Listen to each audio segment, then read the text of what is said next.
Hello and welcome everybody to Factual Opinions, the only place to get the correct opinion on the state of video games. And today we are taking a look at Undead Labs' long-awaited follow-up to their breakout hit, State of Decay 2.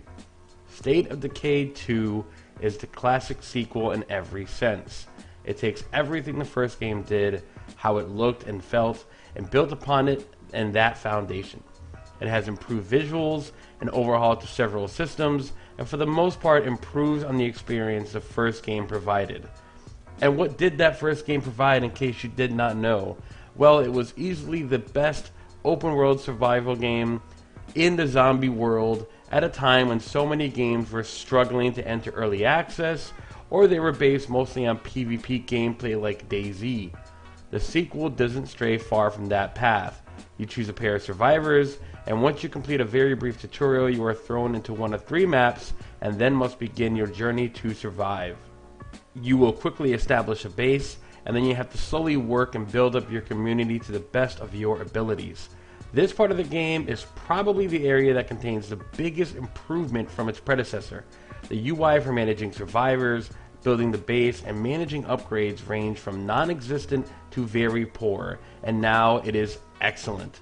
The entire interface for handling all of the deep, strategic side of your community is a massive improvement. Everything is only a couple of clicks away, and all of the information you need about food, ammo, and morale is easy to see, and it allows you to focus on what your community needs most at any given time. Many systems from the first game return as well. Things like upgrading your survivors, grabbing rucksacks of supplies on your food runs, and yes, even driving down the block with your door wide open to smash some zombies at high speed all make a glorious return. The moment-to-moment gameplay is largely the same, with a melee and movement system that's been slightly improved, but it feels kinda lifted from the previous game. I think the most obvious improvement, if you played a lot of State of Decay 1, are probably going to be the guns themselves. State of Decay 2 feels and sounds much better in regards to shooting a gun. The impact of the aiming system and the feel of all the guns is a huge improvement. There's so much variety in the weapons, and all the calibers are treated properly. So shooting a zombie with the 22 versus a 50 cal, it has a significant impact in both how it looks when it hits them and how satisfying it is to pull off the gunplay in this game. Last but not least, we have to talk about the single biggest change to the formula, and that is the inclusion of proper co-op. Co-op was easily the most requested feature in the original game, and it finally makes its debut. The inclusion and execution of the co-op, however, is a mixed bag.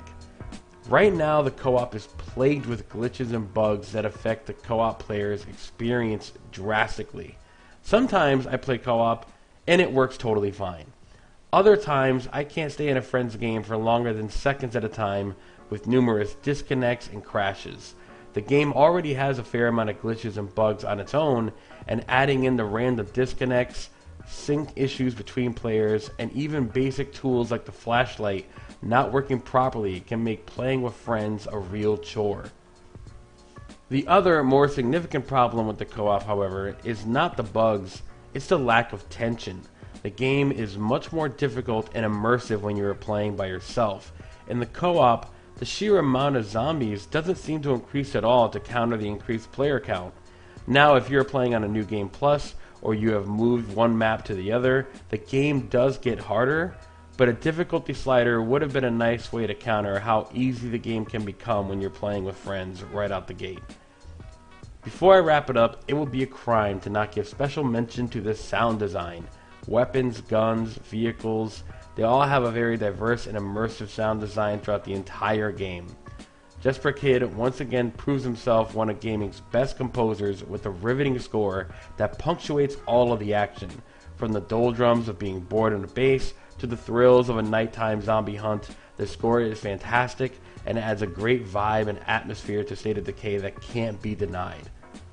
Overall, State of Decay 2 is a bigger and better version of the previous game that doesn't change enough to win over people who may not have liked the original. The game's biggest change, which is the co-op, and as good as it is to see it in this game, The glitches and the ease of difficulty limit how great this mode could have been. I have no doubt that this game will get patched and adjusted over time, but as it is right now, it's a solid 3 out of 5. That is my factual opinion from ntfgaming.com. Check out the written review there. Thanks for watching the video review here, and I'll see all of you guys next time on the next Factual Opinions. Bye, everybody.